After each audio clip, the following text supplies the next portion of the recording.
After the fiasco that was the 2020 election, I was not surprised when a bill claiming to fix the problem was introduced in Congress. H.R. 1, titled the For the People Act of 2021, is actually an attempt to remove the states from controlling the voting process, centralize power in Washington, D.C., and open even more opportunities for fraud and malfeasance in future elections. In other words, if there was truth in legislative advertising, this bill would be called the Corruption of Future Elections Act of 2021. So we'll discuss that next on the Constitution Study. One thing you have to know wherever you make your stand came from a long through line of everyday Americans. Hello there, everyday Americans. Paul Engel here from the Constitution Study, where we read and study the Constitution. We teach the rising generation to be free. I am so glad you could join me. As always, the best place to find me is on the website, constitutionstudy.com. That's where we can find all the stuff that I'm putting out. But even more, I want you to head over to constitutionscholars.com.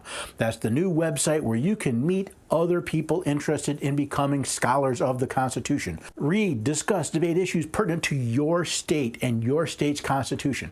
So head over to those two websites, constitutionstudy.com for these articles and these videos, constitutionscholars.com. Register for your free account. That's where you can discuss and debate the Constitution of the United States and of the several states. And that's more important than ever, especially as we get into our subject for today, which happens to be elections.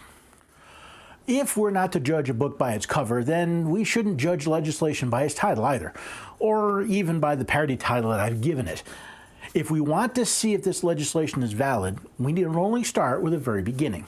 Quote, Congress finds that the Constitution of the United States grants explicit and broad authority to protect the right to vote, to regulate elections for federal office, and to defend the nation's democratic process. Congress enacts the For the People Act of 2021 pursuant to this broad authority, including but not limited to the following. So Congress is claiming the power to regulate elections for federal office. Well, as is often the case, a lie usually includes a little bit of truth. Quote, Congress finds that it has broad authority to regulate the time, place, and manner of congressional elections under the Elections Clause of the Constitution, Article 1, Section 4, Clause 1.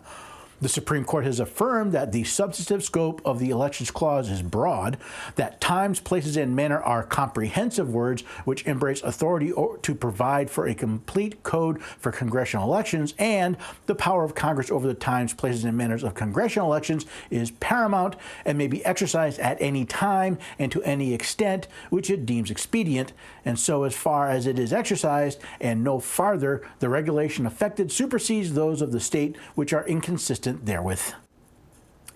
Now, is that what the Constitution actually says? Well, from Article 1, Section 4, Clause 1, we read, quote, the times, places, and manner of holding elections for senators and representatives shall be prescribed in each state by the legislature thereof. But the Congress may at any time by law make or alter such regulations except as to the place of choosing senators. Actually, the Constitution states that the times, places, and manner of holding elections are to be prescribed by the legislature of each state. Yes, Congress can alter such regulations, but contrary to the opinion of the Supreme Court, this power may not be exercised at any time and to any extent which it deems expedient. First of all, Article 1, Section 4, Clause 1 only deals with elections of representatives and senators. It does not deal with election of the presidential electors. Second, Congress cannot change the place for choosing senators. And lastly, Congress pretty much is only there to alter existing regulations. They have not been granted sole authority to establish the times, places, and manner of holding elections. Quote, among other things, Congress finds that the Elections Clause was intended to vindicate the people's right to equality in representation in the House. Well, more accurately, Congress has made up the idea that the Elections Clause was intended to vindicate the people's right to equality of representation in the House, since it says no such thing. The Elections Clause clearly states that the power to run elections for congressional offices was to be controlled primarily by the states, not the federal government. Quote, Congress also finds that it has both the authority and responsibility as a legislative body for the United States to fulfill the promise of Article 4, Section 4 of the Constitution, which states, "The United States shall guarantee to every state in this union a republican form of government." Congress finds that its authority and responsibility to enforce the guarantee clause is particularly strong given that federal courts have not enforced this clause because they understood that its enforcement is committed to Congress by the Constitution. So just how would Congress be guaranteeing the states a republican form of government where the people exercise their sovereign powers through their elected representatives? By attempting to deprive them of the sovereign power to determine how to conduct their elections. So you cannot protect the people's rights by taking them away. Quote, Congress also finds it has broad authority pursuant to Section 5 of the 14th Amendment to legislate to enforce the provisions of the 14th Amendment, including its protections of the right to vote and the democratic process. Yes, Section 5 of the 14th Amendment grants to Congress the power to enforce that amendment by law. But what does the 14th Amendment actually protect? See, according to this legislation, quote, Section 1 of the 14th Amendment protects the fundamental right to vote, which is of the most fundamental significance under our constitutional structure. This is quoting the case Board of Elections versus Socialist Workers' Party.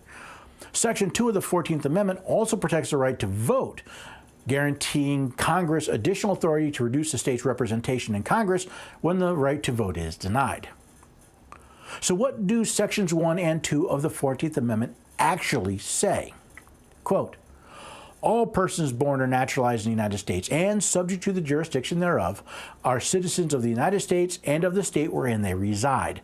No state shall make or enforce any law which shall abridge the privileges or immunities of citizens of the United States. Nor shall any state deprive any person of life, liberty, or property without due process of law, nor deny to any person within its jurisdiction the equal protection of the laws. See, it appears that Section 1 of the 14th Amendment doesn't mention the right to vote. Yes, states are not allowed to abridge the privileges or immunities of citizens of the United States, at least without following due process, and that includes the right to vote. But Congress isn't correcting a state abridging the rights of their citizens. It's Congress that's abridging the rights of the citizens of the states to determine how to conduct their elections. Oh, and Section 2, quote, representatives shall be apportioned among the several states, according to their respective numbers, counting the whole number of persons in each state, excluding Indians not taxed.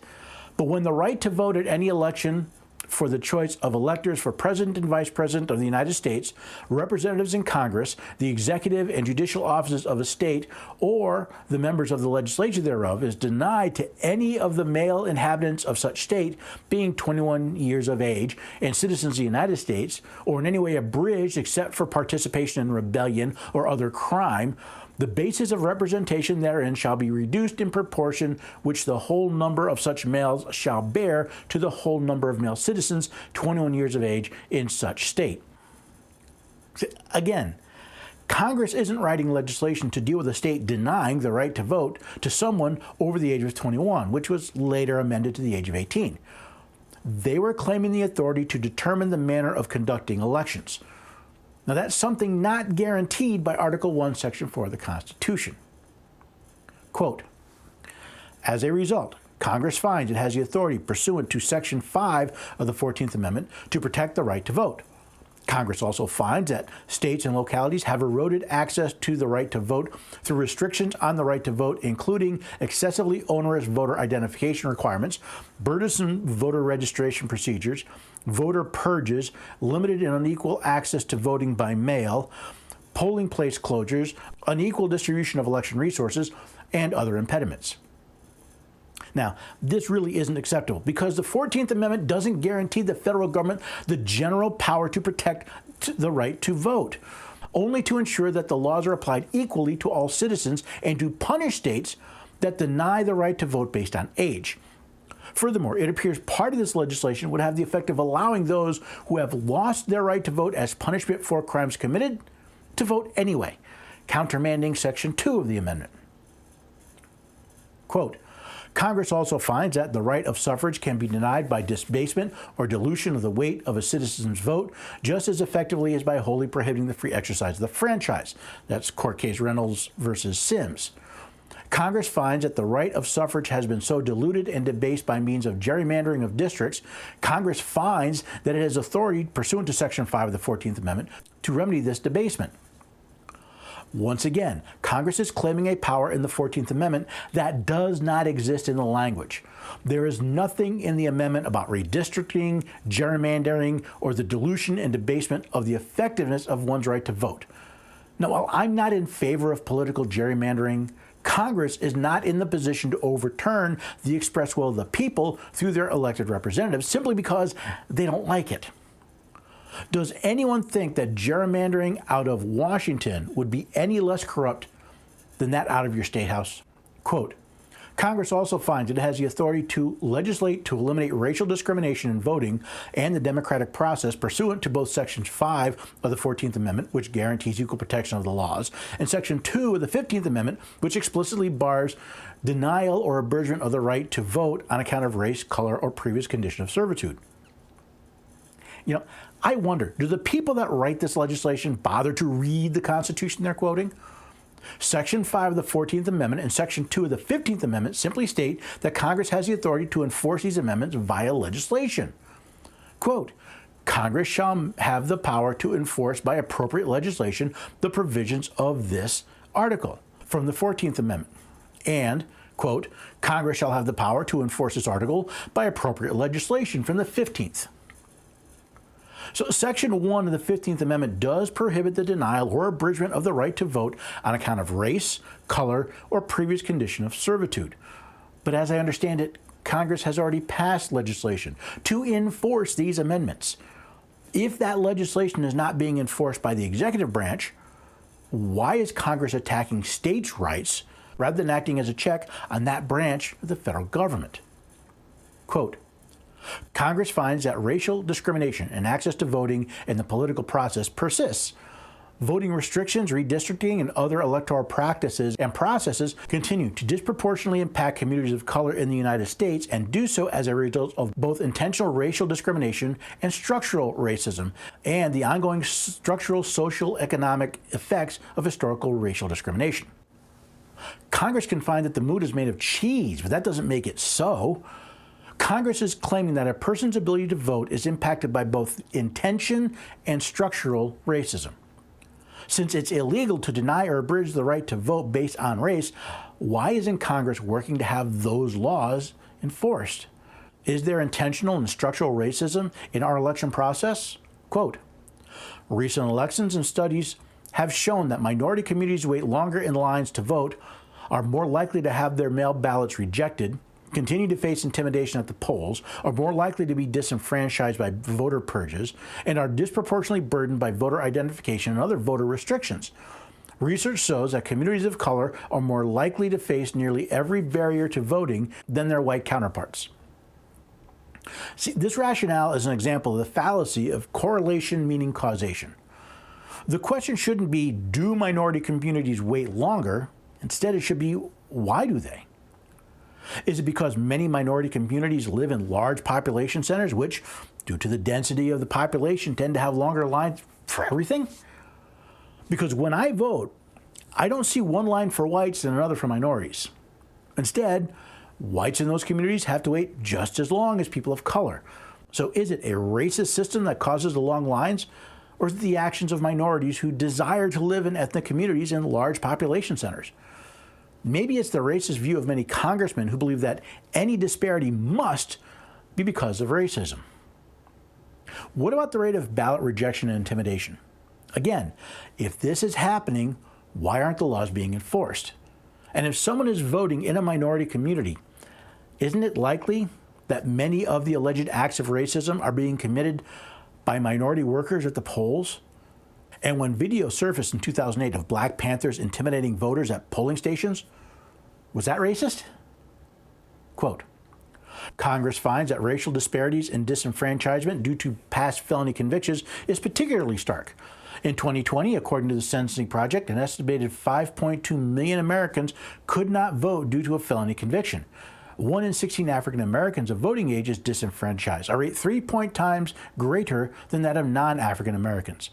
In 7 states, Alabama, Florida, Kentucky, Mississippi, Tennessee, Virginia, Wyoming, more than 1 in 7 African Americans is disenfranchised, twice the national average for African Americans.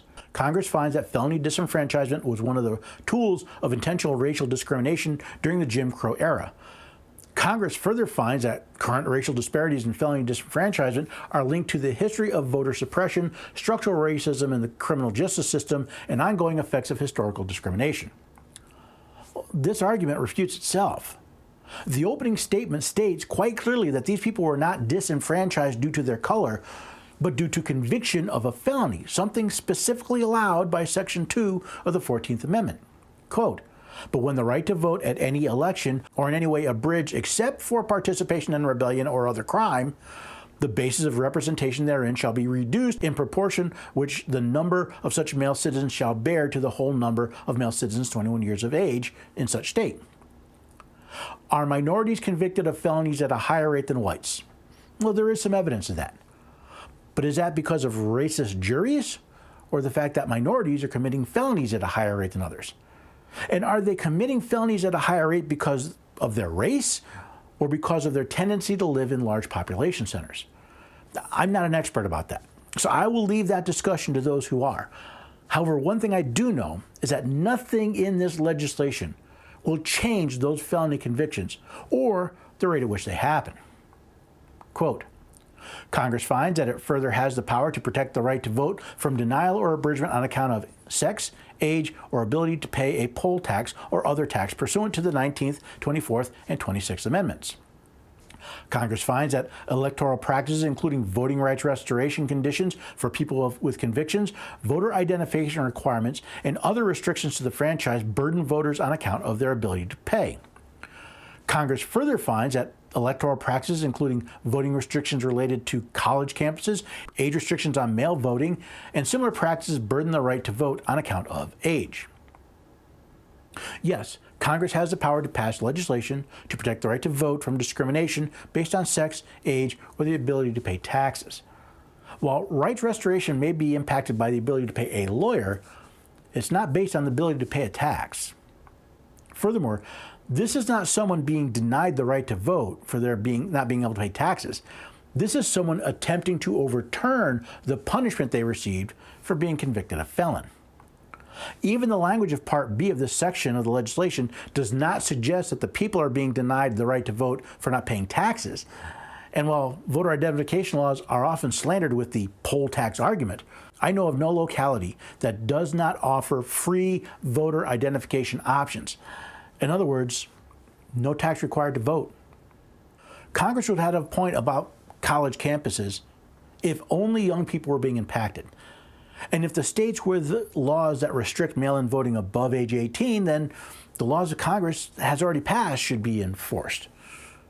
So far, I've only covered the sham that Congress has put forth their authority to pass such legislation. I haven't gotten into Congress's attempt to dictate to the states how someone registers to vote, if they even need to register, and even the attempt to coerce the states to register those ineligible to vote. Congress is attempting to restore democracy to a republic. That's like restoring water with oil. It's not the same thing. They're even trying to dictate to states how to deal with certain emergencies as part of this legislation. See, in another attempt to sneak a bitter pill in with what they claim as sweet legislation, there's even language to encourage statehood for Washington, D.C., which is a violation of Article 1, Section 8, Clause 16 of the Constitution. Quote, "To exercise exclusive legislation in all cases whatsoever over such district not exceeding 10 miles square as may, by secession of particular states and the acceptance of Congress, become the seat of government of the United States." Now, are there some good things in this legislation? Yes, but very little. This is definitely a time to throw the baby out with the bathwater. Maybe if Congress would bother to write legislation within their powers, we could get some of these issues fixed. Sadly, it appears that the days of the people's representatives following the rules we've established for them appear to be in our past. That is, unless and until the American people return their Congress to its rightful place. As James Garfield noted in his centennial address, quote, "Now more than ever, the people are responsible for the character of their Congress. If that body be ignorant, reckless, and corrupt, it is because the people tolerate ignorance, recklessness, and corruption. If it be intelligent, brave, and pure, it is because the people demand these high qualities to represent them in the national legislature. If the next centennial does not find us a great nation, it will be because those who represent the enterprise, the culture, and the morality of the nation do not aid in controlling the political forces." Were problems in the election system put under a spotlight in the 2020 election? Absolutely. There are a lot of states that have a lot of problems that they need to look into. Does Congress have a role in dealing with these? To some extent, yes. The question is, do we want to move the power to control the voting process out of the hands of the states and into the hands of Washington, D.C.? Do you want to take it out of the corrupt hands closest to you and put it in the corrupt hands farthest away from you? Do you want to take it away from the people you have the most influence of and put it into the people you have the least influence over? That's what this is about. And again, I haven't even gotten into the details of what Congress wants to do. All of that was just Congress's attempt to justify what they are trying to do, which is take over the election process. They want Washington, D.C. to take over the process. They apparently don't want states to have the power to control their own elections. And even though they may say, well, we're only doing this for representatives and senators, do you really think states are going to have two different election processes? One for these two offices and another one for all the rest? See, this is one of those areas where knowing what the Constitution actually says shows the fallacy of what Congress is trying to do. They are trying to gerrymander the election process, not simply the electoral districts. I believe they want to gerrymander the process so that those who are most likely to vote for them have the most opportunity to vote. They're going to ignore the geographic and cultural distinctions between New York City and Dallas, Texas, between Los Angeles and Nashville, Tennessee, between Miami, Florida, and Bismarck, North Dakota. They're just going to ignore that. They're going to create a one-size-fits-all because they think of this as a single entity, and states are their minions. But that's not what our founding fathers created. The federal government is a creation of the states. We, the people, through our states, created the federal government through the Constitution, and it set its boundaries. And if we are not going to enforce its boundaries, then we're no longer the land of the free. We're no longer a republic. The republic that the flag once stood for is dead. Long live the oligarchy, where if you are blessed enough, lucky enough, or corrupt enough to be elected to office, you get to rule. And all the plebes and the peons in the states have to do your bidding. If Congress can so badly misquote and badly reference the Constitution and get away with it, what are we doing? It's time for the American people to look their congressmen and women in the eyes and say, no. No, yeah, we have problems. And if you can find where we have violated the 14th Amendment specifically, not simply that we don't like the fact that the rate of felony convictions in the African American community is higher than in the white community. Why? Are the people in those communities not being judged by a jury in that county, in that district, which you would think would also be a group of minorities? No, this doesn't smell right. This doesn't pass the smell test.